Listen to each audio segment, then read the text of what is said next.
So Donald Trump on certain issues has stayed to the left of the other Republican candidates. I mean, the most important one is Medicare and Social Security. He's repeatedly said, like, we shouldn't cut a penny from it, as other Republicans are like, we absolutely have to do that. Another one of these issues, believe it or not, is abortion. Now, look, it's complicated, right? Because Trump gave us the Supreme Court justices who overturned Roe versus Wade, so he's the person who's probably most responsible for getting Roe versus Wade overturned.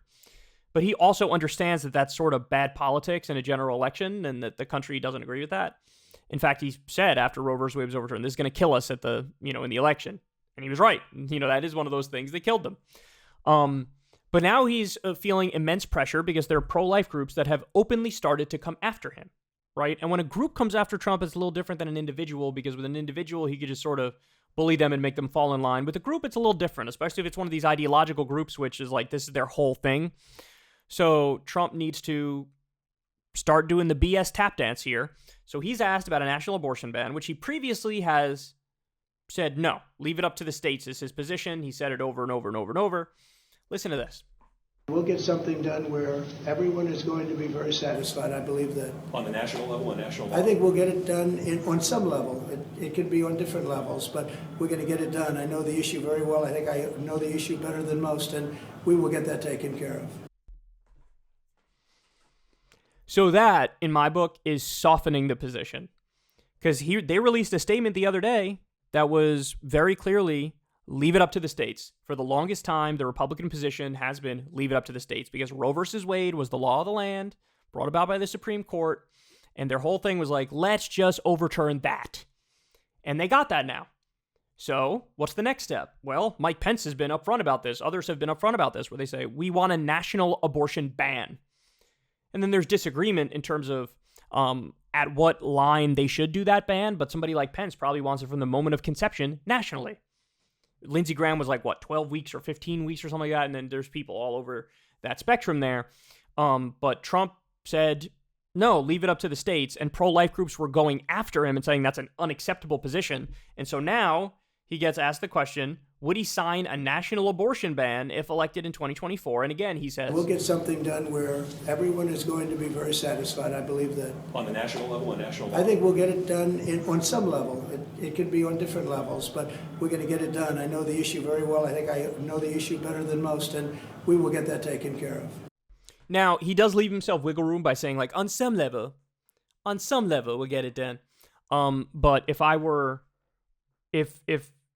the Democrats should basically cut this clip and run with it in ads, because abortion was a colossal winner for them in the last election. Colossal winner for them. In fact, in some exit polls, it showed it was the number one issue for some people voting. I think in Pennsylvania, where Fetterman won, that was the number one issue. So I would cut this immediately. I'd run ads with it, and I would just say out and out repeatedly, Donald Trump wants national abortion ban. Donald Trump wants a national abortion ban. Donald Trump wants a national abortion ban. And then, by the way, even if he comes out and tries to wiggle out of it in the other direction now and say, no, that's not what you respond to him and say, okay, well, what are you in favor of? And then he's going to have to either piss off the pro-life groups or piss off the majority of the country, and there is no way out of it, right? And so it's just good politics for Democrats. It just is. And this is, you don't see this waffling from Trump on, Medicare and Social Security. He's been saying over and over, don't cut it, don't cut it, don't cut it, don't cut it, don't cut it. You get the sense he kind of knows that what he's saying is unpopular in a general election, and so he's sort of reeling it in a little bit. I don't know if this much thought is going into it for Trump or if it's just instinctual or whatever, but he's trying to appease the pro-life people while also not pissing off the rest of the country. It's, we'll get it done. We'll do it on some level.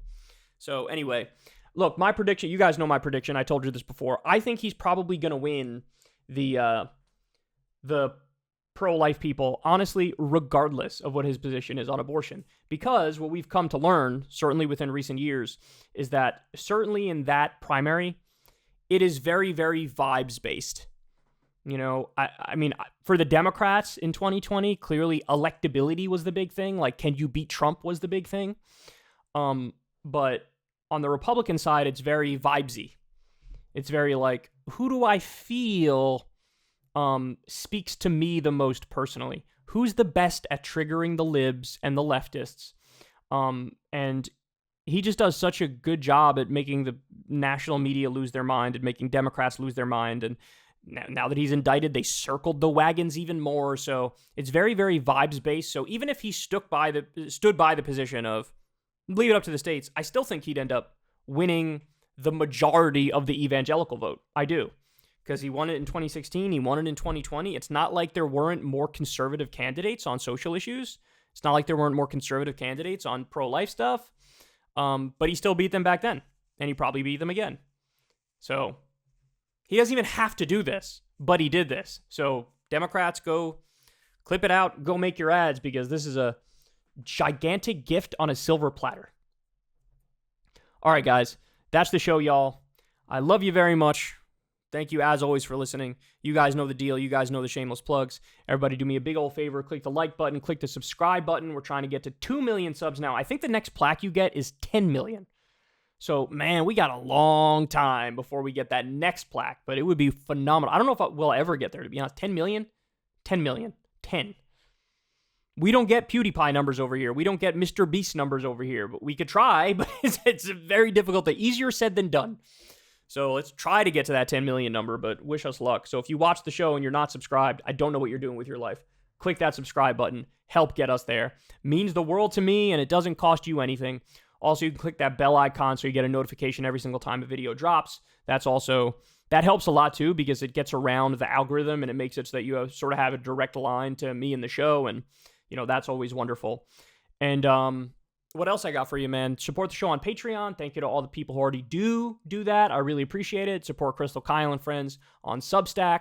You can leave a tip just through YouTube. There's a thanks button below. Remember, I never talk to advertisers. I never will. We like to build a small dollar donors from the bottom up, and you guys make that work. And remember, you can always listen to the full shows on Spotify now. We post the full audio version of the podcast over on Spotify, and a lot more people are starting to listen to it that way too, which is pretty cool. So anyway, that's all I got for you guys today. I love you all very much. Everybody have a great rest of your day. Peace. Hey, y'all, do me a favor and like and subscribe. It helps out big time in the algorithm. Click the bell as well for notifications when videos drop, and watch that video on screen right now. You know you want to.